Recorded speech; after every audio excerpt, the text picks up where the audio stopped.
Una banda que me gusta mucho, los Beatles. No sé si ya escuchó de John Lennon. Sí. La canción se llama Revolución. Revolution, exactamente. Juan es bilingüe, ¿ves? Y en una entrevista John Lennon explicó por qué escribió esa canción Revolución. Y simplemente escribió esa canción a una respuesta a la agitación política y social de la época, de personas que estaban dando soluciones para el mundo, pero cada solución era un desastre. Tanto de los extremos partidos políticos, de las extremidades políticas, todos estaban dando soluciones ridículas para la solución del mundo. Y él escribe esa canción, hace una letra un poquito sarcástica, y él dice, bueno, ¿tú quieres hacer una revolución? Bueno, yo también. Dígame cuál es tu propuesta, la causa. Y él hace de una manera sarcástica a todas las personas que en la historia están llegando diciendo que quieren hacer una revolución, pero están causando más y más daños al mundo. Y él escribió esa canción, Revolución. Simplemente porque él estaba cansado del mundo estar en guerra y él tenía un mensaje, una canción para las personas. Y yo creo que, y hoy yo estoy muy animado porque, hay muchos motivos para estar animado, Pero uno de los motivos es que hoy vamos a empezar a estudiar un libro en la Biblia. Vamos a hacer una serie juntos. Va a ser una serie un poquito larga. Pero va a ser algo que puede cambiar no solo nuestra vida como individuos, pero la iglesia acá en Ciudad de México. Hoy vamos a estudiar un libro donde vamos a ver el nacer de un movimiento revolucionario que cambió el mundo en el primer siglo. Vamos a estudiar el libro de Hechos. En el Hechos, y el título de la clase de hoy es simplemente la iglesia, el movimiento revolucionario. La causa de nuestros hermanos del primer siglo no eran por derechos humanitarios, ambientales, sociales, aunque todo eso puede ser bueno, pero su causa, la lucha de nuestros hermanos, era para salvar la generación de una esclavitud espiritual. Hoy vamos a estudiar el libro de Hechos, amén. Vamos para Hechos capítulo 1. Quizás algunos ya conocían esa canción. ¿Cuántos de acá ya conocían esa canción? Levanta la mano. Bueno, menos de la mitad, amén. Pero es divertido, amén. Sé que todos iban a conocer, pero amén. Y Hechos de los Apóstoles, del griego, se llama Hechos del Espíritu. Miren qué interesante, es una carta que no habla las buenas intenciones de los apóstoles. Es una carta que no habla los buenos sentimientos de los apóstoles. Es una carta que nos muestra los hechos de los apóstoles, movidos por el Espíritu Santo. ¿Ven? Libro de Hechos fue escrito, ¿quién sabe? ¿Quién fue escrito el libro de Hechos? Lucas. Por Lucas, amén. Y tú vas a ver, ¿por qué es importante conocer el libro de Hechos? Porque simplemente las iglesias de Corinto, las que hay en la carta de primera y segunda de Corintios, amén. La iglesia en Tesalónica, hay primera y segunda de Tesalónica. La iglesia en Éfeso, hay la carta de Efesios, Colosenses, Gálatas. Todas esas iglesias nacieron en el periodo del libro de Hechos. Entonces, si tú no conoces el libro de Hechos, si tú no tienes convicción del libro de Hechos, tú no vas a entender las cartas. Porque fue en el libro de Hechos que implantaron la iglesia en Corinto, implantó la iglesia en Tesalónica, implantó la iglesia en Colosenses y todas las iglesias. Amén. Y tú vas a ver que el verdadero cristianismo nunca fue un cristianismo doméstico. El verdadero cristianismo siempre fue un movimiento revolucionario. Y mientras vamos a estudiar los 28 capítulos, amén. Vamos a estudiarlos todos hoy. No. Hoy vamos solo a estudiar Hechos 1 y 2. Y mientras vamos a ver el nacimiento de la iglesia primitiva, de ese movimiento que empezó en el primer siglo, hay una pregunta que yo quiero que tú hagas en todos los domingos mientras estudiamos este libro increíble.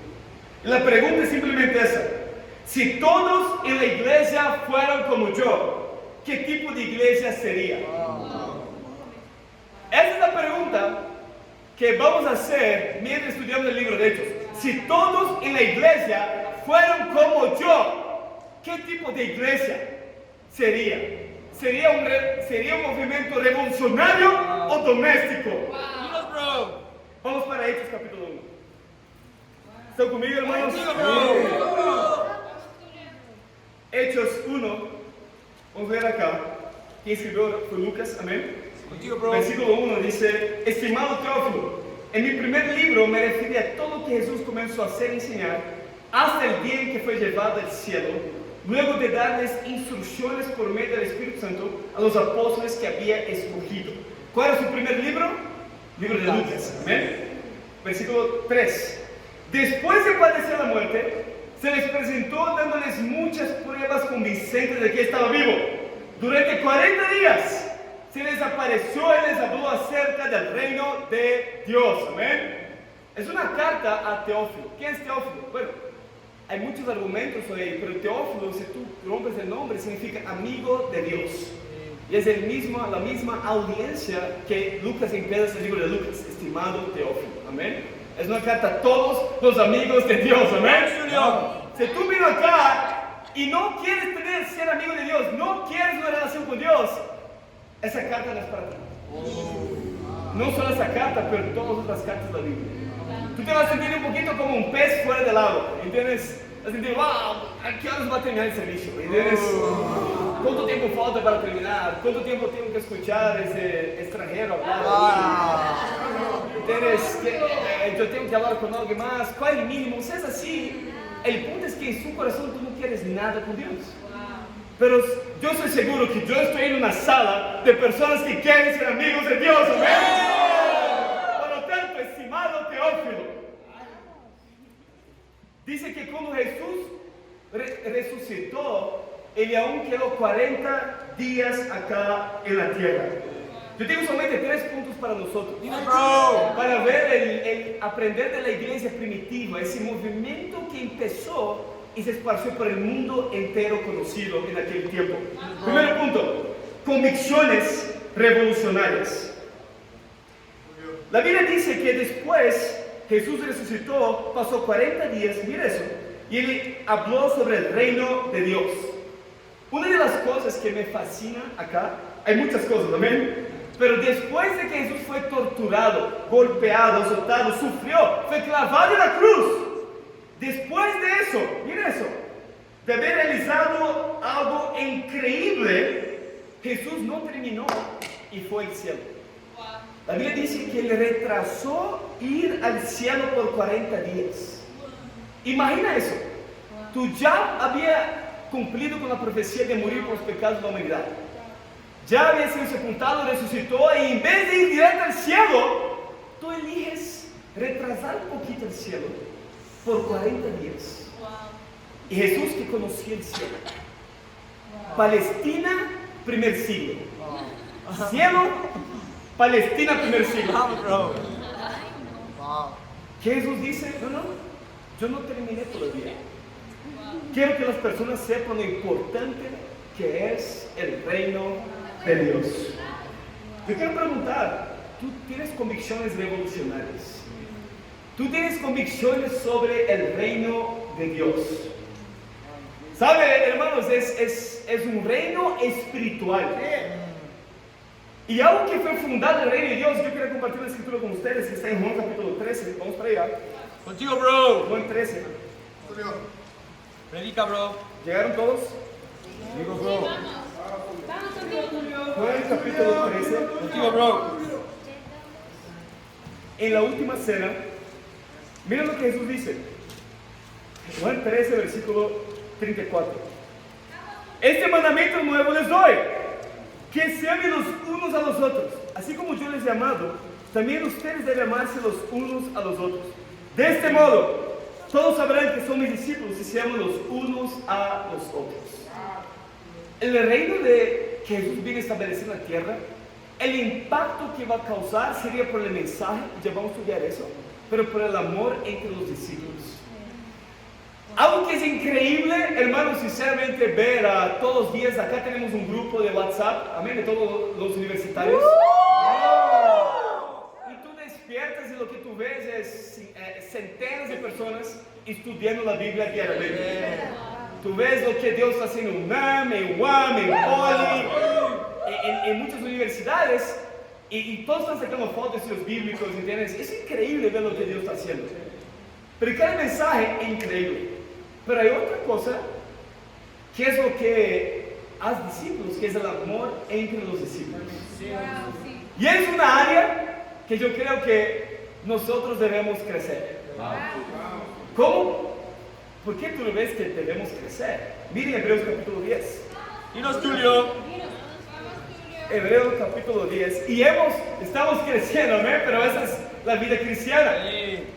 Seguir creciendo hasta que vamos a morir, amén. Hebreos capítulo 10. ¿Llegaron todos? Sí, bro, vamos, contigo. ¡Ay, Julio! Me gusta mucho una frase de, bueno, Baitz y yo viajamos un poquito, amén. En el avión yo vi la película de Napoleón Bonaparte.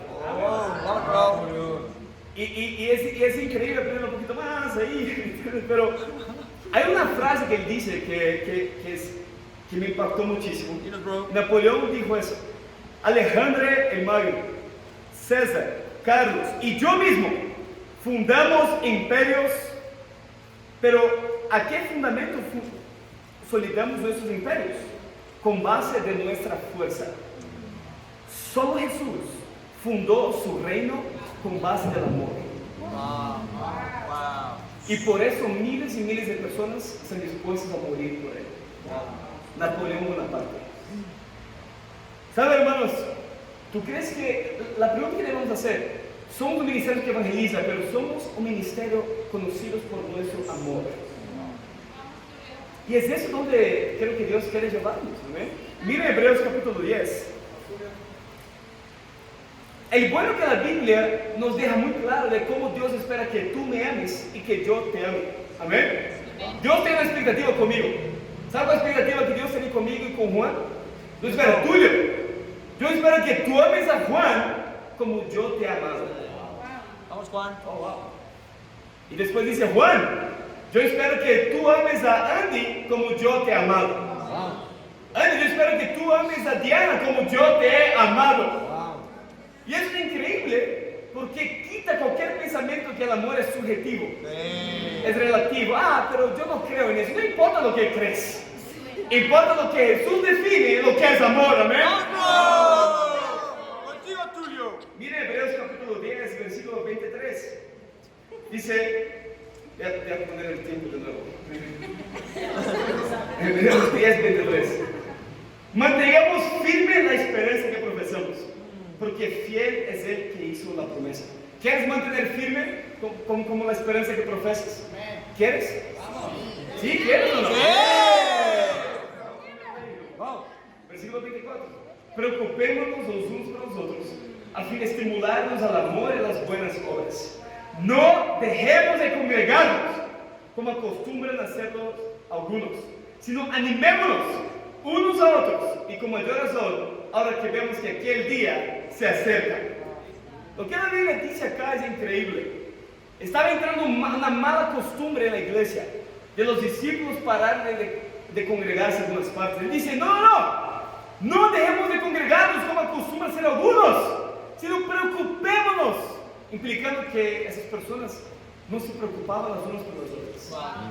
Dice, animémonos los unos a los otros, ahora que vemos que el día se acerca.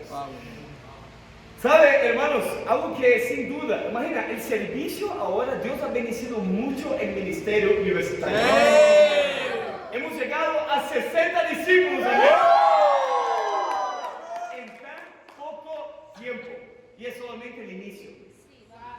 Pero ahora no hay servicio a las 2 de la tarde. A las 2 de la tarde en un domingo. A las 2 de la tarde. Vamos, bro. En un domingo. En un domingo. Adivina qué horas. A las 2 de la tarde. Un domingo. Aún hay discípulos que llegan tarde. Aún hay discípulos que ni vinieron. Y sabes, el domingo, todos los días son importantes, pero el domingo es el día que nos unimos. Es nuestro sábado el domingo, bíblicamente. Si tú no tienes convicciones, podemos hablar después. Pero el sábado del Antiguo Testamento es el descanso en el cielo. Y el día que Dios espera que nos congreguemos, el día de resurrección, donde Jesús resucitó, donde estamos todos unidos para partir el pan, la Santa Cena y todo eso.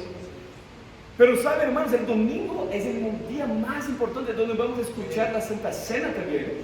Y vamos a tomar el pan y el jugo. ¿Qué representa la Santa Cena? Recordar el por qué somos discípulos. ¿Tú recuerdas por qué te bautizaste? ¿Tú recuerdas tu estudio de cruz? ¿Tú recuerdas por qué estás acá? ¿O por qué eres un discípulo de Jesús? Y la Biblia dice que los discípulos tomaban la Santa Cena el primer día de la semana, todos los domingos, Hechos 20. Eso ya vamos a estudiar en Hechos, amén.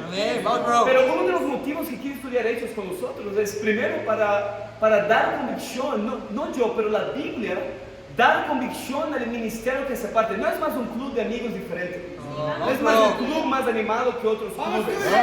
No es eso, es la propia iglesia, el reino de Dios. Pero es fundada por amor, hermanos. ¿Sabe cuántas veces Jesús dijo yo te amo? Yo ya hablé esto antes, ¿no? ¿Cuántas veces? Una. Jesús dijo yo te amo. 7. Le digo yo te amo. ¿Por qué? Jesús mostró el amor. Y sabe, como familia, yo no ando para nadie, hermano, te quiero, sin que tú realmente lo creas. Puedes hablar conmigo, yo creo que tú no estás, yo siento que tú no estás dispuesto a hacer cualquier cosa por mí. Yo desafío a todos acá, si tú crees en esto de mí, me puedes hablar conmigo después del servicio. Habla conmigo, yo no creo que tú estés dispuesto a hacer cualquier cosa por mí. Bueno, bro. Amén, y hablemos, ¿no? Pero ahora, hay hermanos muchos hermanos acá, que he escuchado mucho, hermano, te quiero, wow, qué increíble, pero ni vienes el domingo. Entonces no me hables que me amas. No diga que amas los unos a los otros. Y no queremos ser un ministerio de palabras. Mira lo que dice 1 Corintios capítulo 4.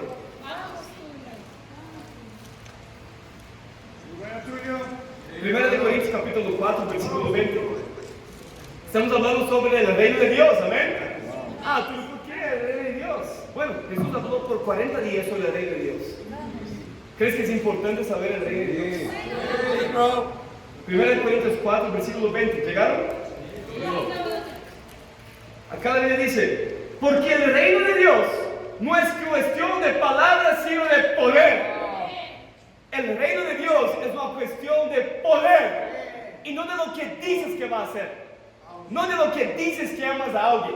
No de lo que dices, sino es una cuestión de poder. Bueno, bro.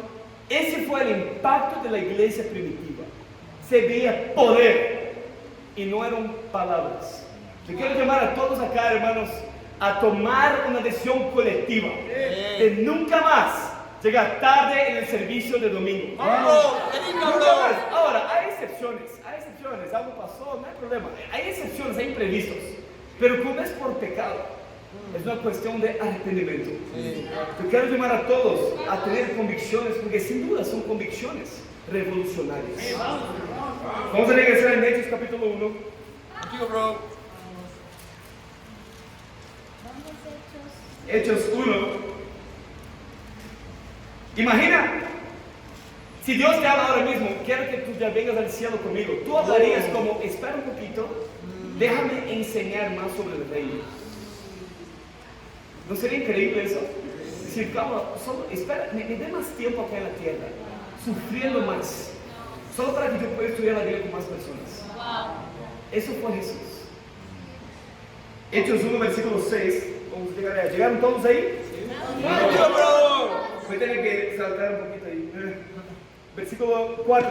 Una vez ordenó, versículo 4. Una vez mientras comía con ellos, les ordenó: no se alejen de Jerusalén, sino esperen la promesa del Padre de la cual les he hablado. Juan bautizó con agua, pero dentro de pocos días ustedes serán bautizados con el Espíritu Santo.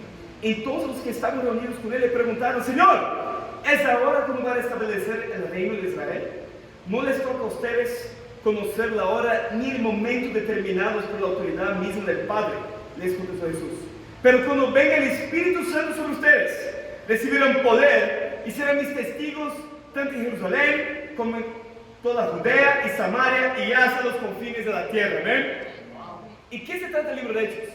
La iglesia, el movimiento, empezando en Jerusalén, después fue a Samaria, Judea y hasta los confines de la tierra. De eso que se trata el libro de Hechos, la expansión del movimiento de la iglesia primitiva. Yo tengo un segundo punto. El segundo punto es increíble, a mí todos los puntos son increíbles, pero yo voy a ser un poquito más corto, porque yo creo que tenemos que crecer más como ministerio en convicciones revolucionarias. ¿Qué es? Que todos estamos creciendo, pero tenemos que arrepentirnos. El segundo punto es simplemente una misión revolucionaria. ¿Cuál es la misión de los discípulos? Empezando en Jerusalén, iban a Judea, Samaria y hasta los confines de la tierra. Yo quiero animar a cada hermano acá. ¿Sabe? Estar en la misión, no hay nada mejor que vivir compartiendo su fe y estar en estudios bíblicos. O sea, ya pasó contigo cuántas veces tú llegó en un estudio cargado emocionalmente, estaba mentalmente estresado y ahí tú hiciste un estudio de buscar a Dios y tú estabas acompañando, pero tú escuchó que la alegría viene por buscar a Dios con todo su corazón. Sí, sí. Y en aquel tiempo tú pensabas, wow, pero yo no estoy haciendo eso. Y el estudio fue más para ti que para la persona que está estudiando. Y ahí después tú piensas, wow, mi vida es un desastre. Y ahí tú vas a un estudio bíblico sobre la oscuridad, donde tú escuchas los pecados de la persona y todo el dolor, todo el sufrimiento que la persona está pasando por su pecado. Y tú escuchas eso, ves que la persona está en la oscuridad y tú piensas, mi vida, ¿cómo te estoy agradecido con mi salvación? Y cuando tú llegas al estudio de cruz, no más el sufrimiento de alguien más, pero tú estás ahí y llegas al estudio de cruz y tú recuerdas todo lo que Jesús hizo y tú estás hablando con la persona, pero tú recuerdas que fue para ti. Cada latigazo, cada dolor, Jesús pasó por tus pecados y tú te llenas de gratitud. ¿Eso es increíble? Sí, bro. ¿Sabe, hermanos? La misión como la iglesia fue primitiva. Tú vas a mirar en el libro de Hechos. Ellos creían en una misión revolucionaria. ¿Amén? Si todos en la iglesia fueran como yo, ¿recuerdan la pregunta? Si todos en la iglesia fueran como yo, ¿qué tipo de iglesia sería? Acá en México, ¿cómo sería nuestro evangelismo? ¿Cómo serían los bautismos, las personas que se están convirtiendo en discípulos? ¿Amén? ¿Íbamos a ver personas siendo salvas? ¿O iba a quedar un ministerio muerto? Si todos en la iglesia fueran como yo, ¿cómo sería el evangelismo? Y si tú en verdad quedó un poquito, quizás no sería muy bueno, todo bien. Siempre, cuando hay vida hay esperanza, ¿ven? Te quiero llamar a tomar la decisión hoy mismo de arrepentir de su egoísmo, enfocar en la misión y tener una mejor semana de tu vida en el evangelismo, ¿ven? Mi tercer punto, a ver que quiero llegar con ustedes. Vamos para Hechos capítulo 2. Después de Hechos 1, ¿qué pasa? Bueno, tienen que elegir otro apóstol porque Judas había suicidado y eligen a Matías. No hay ningún Matías acá, ¿no? Quizás no, ¿no? Aún no todavía. En Hechos 2, Pedro sigue predicando. Mi tercer y último punto, un mensaje revolucionario. Contigo, bro. Mira Hechos 2, versículo 22. ¿Llegaron? Contigo. Pueblo de Israel, escuchen esto. Jesús de Nazaret fue un hombre acreditado por Dios ante ustedes con milagros, señales y prodigios, los cuales realizó Dios entre ustedes como por medio de él, como bien lo saben. Este fue entregado según el determinado propósito y el previo conocimiento de Dios. Y por medio de gente malvada, ustedes lo mataron clavándolo en la cruz. Sin embargo, Dios lo resucitó, librándolo de las angustias de la muerte, porque era imposible que la muerte lo mantuviera bajo su dominio. Mira el versículo 29. Hermanos, permítanme hablarles con franqueza acerca del patriarca David, que murió y fue sepultado, y cuyo sepulcro está entre nosotros hasta el día de hoy. Era profeta y sabía que Dios le había prometido bajo juramento poner en el trono a uno de sus descendientes. Fue así como previó lo que iba a suceder. Refiriéndose a la resurrección del Mesías, afirmó que Dios no dejaría que su vida terminara en el sepulcro, ni que su fin fuera la corrupción. A este Jesús, Dios lo resucitó, y de ello nosotros somos testigos. Primero Pedro habla algo que ya conocemos, y si tú no eres discípulo, el mensaje es para ti. Jesús ha muerto por sus pecados. Jesús era Dios, murió por sus pecados.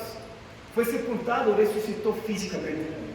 No sé si tú sabías de eso, pero tus pecados enviaron a Jesús al sepulcro. Y esto es algo que, si tú no eres un discípulo de Jesús, te debe dar urgencia. Pero la otra cosa que dice acá en el versículo 29, habla de David. Y David era un profeta. David mismo hizo profecías mesiánicas acerca de Jesús. ¿Sabes cuántas profecías hay sobre Jesús? Profecías mesiánicas hay en la Biblia. 350 profecías. Y Jesús cumplió todas esas profecías. Yo quería hablar solamente de 8 profecías que están totalmente afuera del control de Jesús, que fueron, entre comillas, por casualidad. La Biblia dice en Miqueas 5 que el Mesías iría a nacer en Belén, específicamente en Efratá. En Oseas 11 dice que el Mesías escaparía y regresaría de Egipto como un bebé. En Jeremías 23, el Mesías sería un rabí sin formación. Isaías 53, sería aclamado rey, sería un reino terrenal. Salmo 41, sería traicionado por un amigo cercano. Zacarías 11, sería traicionado por 30 monedas de plata, que más tarde será dada al alfarero. Salmo 22, tendría las manos y los pies perforados, sería crucificado. Ese salmo de David, donde habla que Jesús sería crucificado, fue 700 años antes de existir crucifixión.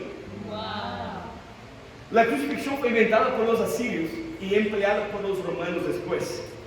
Y la profecía está diciendo que el Mesías iba a morir por medio de algo que ni existía todavía. Y la última profecía dice que ninguno de sus huesos serían rotos, como el costumbre romano, Salmo 34. ¿Por qué estoy hablando de eso?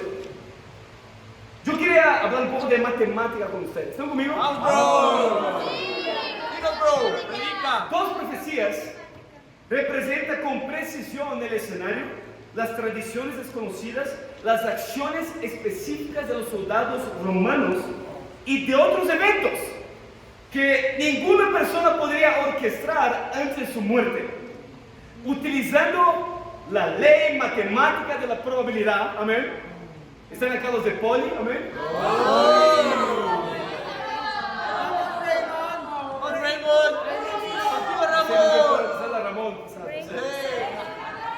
Pero, ¿cuál sería la probabilidad de un hombre cumplir todas esas 8 profecías? La respuesta sería 1 en 10 elevado desde 7. 1 seguido desde 7 ceros. Wow, pero yo imaginar el número, pero ok, hay una ilustración que te puede ayudar. Imagínate pintar de rojo una monedita de 5 pesos mexicanos y mezclarla con 100,000 billones de otras monedas esparcir las monedas por todo el estado de Chihuahua, ¡Vamos, Chihuahua! cubrir todo eso a medio metro de profundidad. Imagínate que tú tienes los ojos vendados. Imagínate encontrar la moneda en el primer y único intento. Esa probabilidad de 1 en 10 elevado a 17. Pero tú le tomas de 8 profecías. ¿Y si hacemos con 16? La probabilidad de un hombre cumplir con las 16 profecías en su vida, hechas siglos y siglos de años antes de que naciera, es 1 en 10 elevado a 45. 1 siglo de 45 ceros.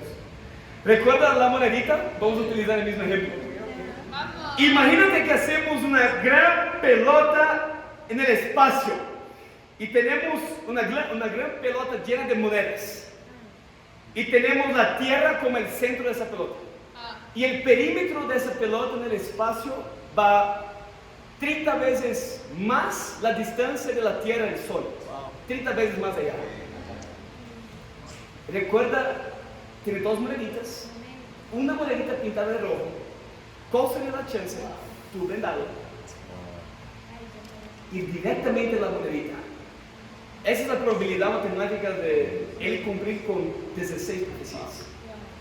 Hay 350 profecías que Jesús cumplió en su vida. ¿Y saben lo que Pedro está diciendo acá? No sé si pueden entender el versículo 29 hasta el 32. Está diciendo que la prueba final, aunque ya tenemos más que pruebas para creer que Jesús es el Mesías, que el Hijo de Dios, pero dice la prueba final, ¿cómo sabremos que seremos salvos? La prueba final está en la resurrección. ¡Vamos, bro! ¿Por qué es importante tener tanta convicción en la resurrección? Que un hombre resucitó físicamente a los muertos. ¿Recuerda a Pedro antes? Cuando Jesús estaba en el consejo siendo esculpido, golpeado, y recuerda dónde estaba Pedro ahí, estaba lejos, ¿no? Estaba observando de lejos. Y Pedro se llenó de miedo. ¿Y qué hizo Pedro llenarse de miedo? ¿Quién recuerda? Antes de negar, porque Pedro negó a Jesús porque estaba lleno de miedo. Pero ¿qué fue lo que hizo que Pedro estuviera con miedo? ¿Quién confrontó a Pedro ahí? Una criada, ¿recuerda? Una criada. Después otra criada llegó y confrontó a Pedro. Y eso fue suficiente para Pedro negar a Jesús.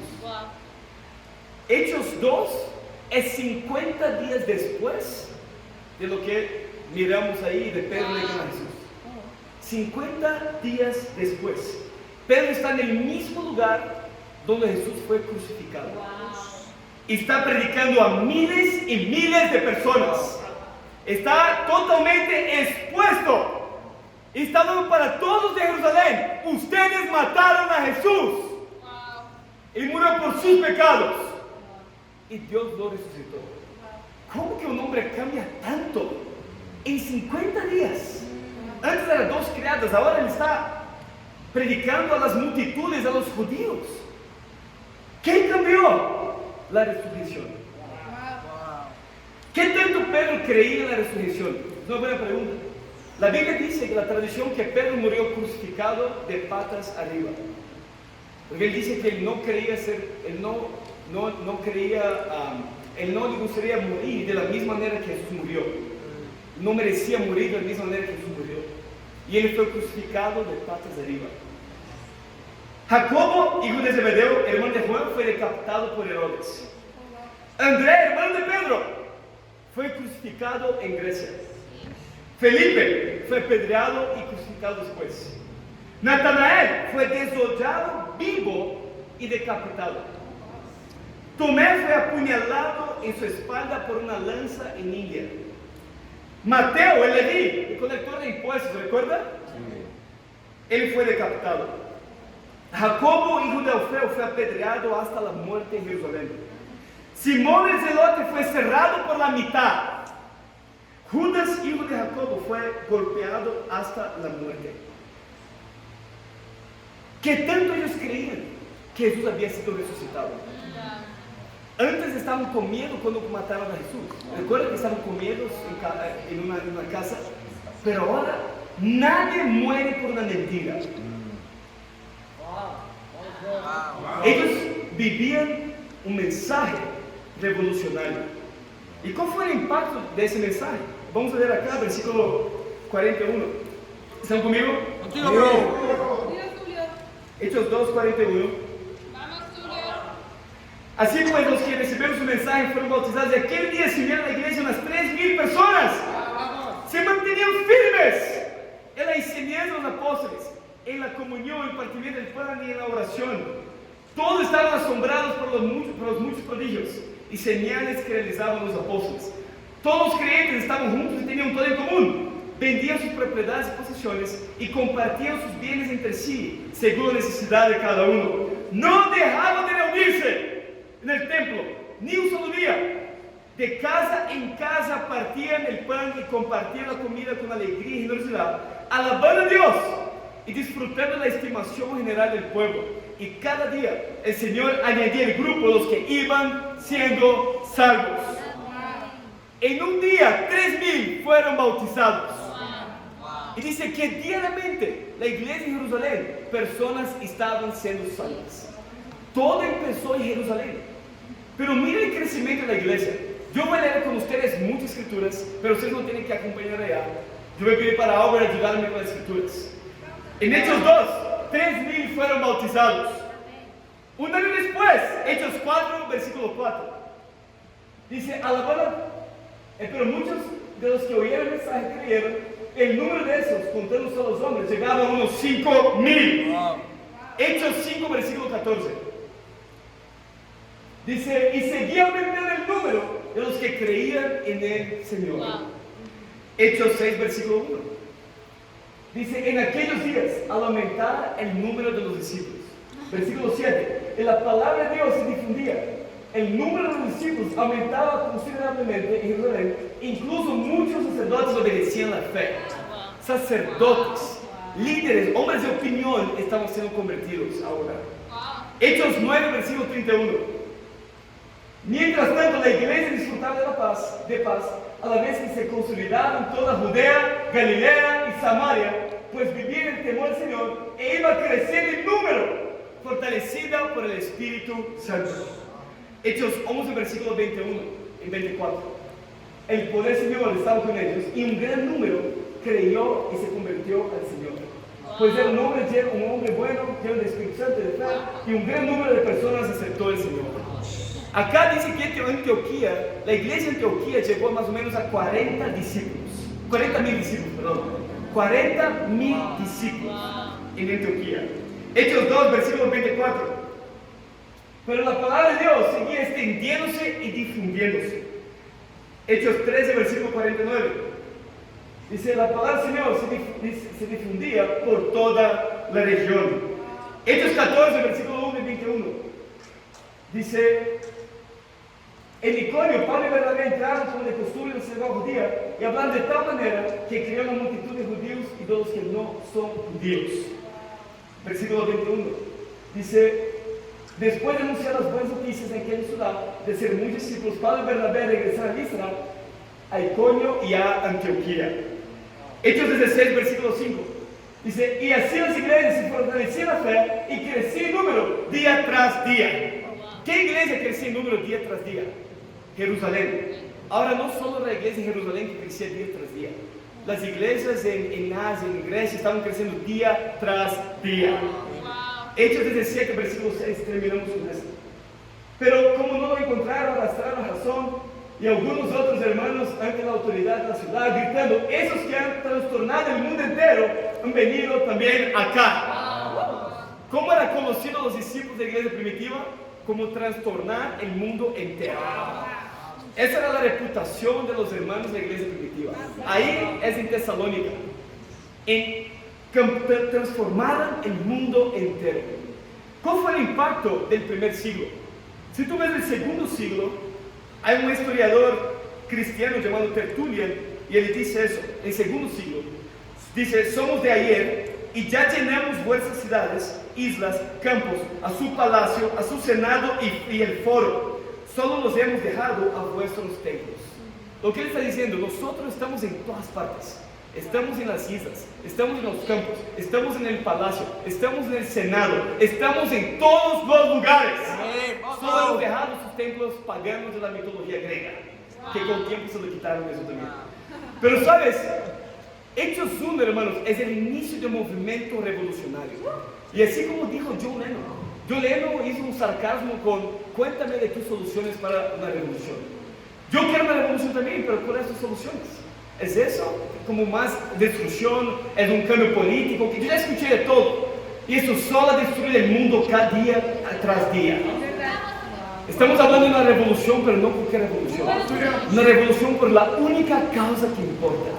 De luchar por nuestra generación, por nuestras universidades. Yo quiero llamar a todos, vamos, y empieza a estudiar el libro de Hechos, para que en las prédicas tú puedes acompañar ahí y puedes entender un poquito más de lo que estoy hablando. Los capítulos más difíciles de predicar es el 1 y el 2, porque hay mucha información ahí de Rey de Dios, amén. Pero después de eso todo va a ser un poquito más corto, amén. Los quiero mucho y para Dios sea la gloria, amén.